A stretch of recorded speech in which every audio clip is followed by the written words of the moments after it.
Buat teman-teman semua, pada kesempatan kali ini saya akan membahas mengenai Supply Chain Management atau lebih kita kenal dengan SCM. Baik, kita langsung saja membahas mengenai Supply Chain Management. Apa itu Supply Chain Management atau SCM? Pengertiannya adalah dalam bahasa Indonesia, Supply Chain Management berarti manajemen rantai pasok, sehingga SCM sendiri adalah rangkaian aktivitas bisnis yang dijalankan mulai dari tahap perencanaan, pengendalian, pengimplementasian jalannya arus produk, hingga proses distribusi produk kepada konsumen.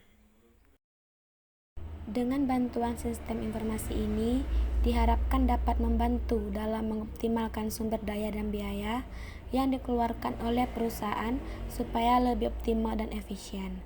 SCM sendiri termasuk ke dalam usaha yang luas dan kompleks, bergantung kepada produsen, mitra, dan pemasok. Selanjutnya, tujuan dan fungsi dari Supply Chain Management. Tujuan utama SCM adalah untuk menyelaraskan setiap permintaan dengan pasokan barang yang ada. Maksudnya di sini, Supply Chain Management mengkoordinasikan penawaran atau supply dan permintaan secara efisien dan efektif dalam menghadapi masalah-masalah yang ada. Beberapa masalah yang mungkin muncul dalam rantai pasokan adalah biasanya berhubungan dengan hal-hal berikut. Yang pertama, manajemen pengadaan barang, pemasok dan risiko. Yang kedua, pengelolaan hubungan dengan pelanggan. Dan yang ketiga, penentuan tingkat outsourcing. Fungsi supply chain management adalah untuk mengubah barang baku atau mentah menjadi barang jadi. Serta SCM juga berfungsi sebagai alat untuk melakukan mediasi pasar. Fungsi ini sangat berkaitan dengan biaya pembelian barang baku, biaya penyimpanan, transportasi, dan lain-lain sebagainya. Selanjutnya kita masuk ke tahapan manajemen rantai pasok. Yang pertama, customer atau pelanggan. Pada tahap yang pertama, dimulai dari konsumen atau pelanggan yang memesan barang kepada produsen. Di saat melakukan pemesanan, customer juga memberikan informasi yang berhubungan dengan produk yang dipesan. Informasi yang disampaikan dapat berupa jumlah produk yang dipesan dan tanggal pengiriman produk tersebut. Yang kedua, planning atau persiapan.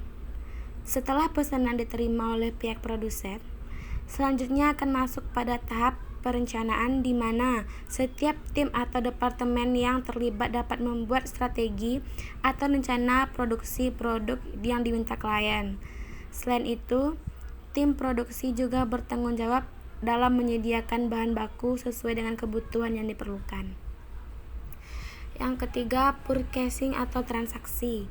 Pada tahap yang ketiga dari SCM, masuk dalam tahapan pembelian bahan baku produk. Proses ini akan dilakukan oleh tim atau departemen pembelian sesudah menerima rincian rencana produksi dari tim perencanaan. Setelah itu, tim pembelian akan mengontak atau menghubungi pihak pemasok untuk melakukan pembelian bahan baku dan pendukung. Yang keempat, inventory atau bahan baku. Pada tahap yang keempat, masuk pada tahapan setelah bahan baku telah berhasil diperoleh, dan langkah selanjutnya, bahan tersebut akan diolah dan dimasukkan ke dalam pabrik untuk dilakukan pemeriksaan kualitas. Yang kelima, production atau produksi. Pada tahap supply chain management yang kelima ini, masuk pada tahapan produksi barang, yang mana tahap ini akan memproses antara bahan baku dan pendukung untuk dijadikan sebagai produk yang dipesan oleh pihak customer. Setelah sistem penggabungan selesai, bahan jadi yang telah selesai diproses akan tersimpan kembali di dalam gedung. Yang terakhir, delivery atau pengiriman. Untuk tahapan manajemen rantai pasok yang terakhir merupakan proses pengiriman barang yang telah tersimpan dalam pabrik untuk didistribusikan kepada tiap pemesan atau konsumen produk. Kemudian, produk tersebut akan dikirimkan sesuai dengan tanggal pengiriman yang diminta klien. Dan tugas utama dari kurir akan memastikan bahwa setiap barang akan diterima sesuai dengan pemesannya. Selanjutnya kita akan membahas mengenai manfaat supply chain management. Yang pertama, menjaga hubungan bisnis antar perusahaan terkait. Kerjasama merupakan kunci keberhasilan untuk meningkatkan omset penjualan suatu produk, di mana relasi yang didapatkan akan semakin meningkat dengan perusahaan rekanan.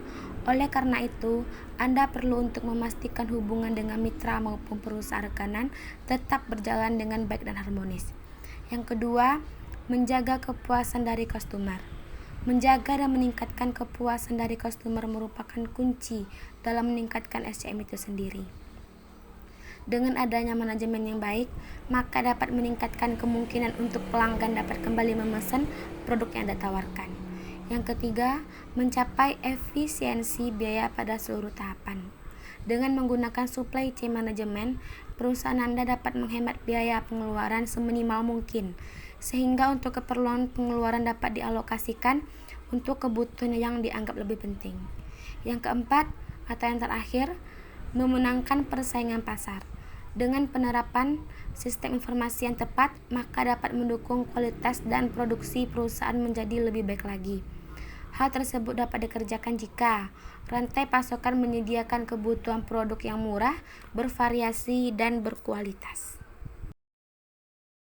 Kesimpulan untuk pembahasan kita pada hari ini, yang pertama adalah supply chain management adalah suatu rangkaian bisnis mulai dari tahap perencanaan hingga tahap distribusi produk untuk mengoptimalkan sumber daya yang dikeluarkan oleh perusahaan. SCM memiliki 6 tahapan, yaitu tahap customer, planning, purchasing, inventory, production, dan delivery. Yang terakhir, untuk strategi yang diterapkan oleh SCM terdiri dari 2 aspek. Yang pertama adalah menjalin hubungan baik dengan pemasok bahan baku, dan yang kedua adalah dengan meningkatkan kualitas layanan untuk kepuasan pelanggan. Saya cukupkan sampai di sini pembahasan kita mengenai supply chain management. Kalau ada salah dan janggal, saya mohon maaf. Assalamualaikum warahmatullahi wabarakatuh.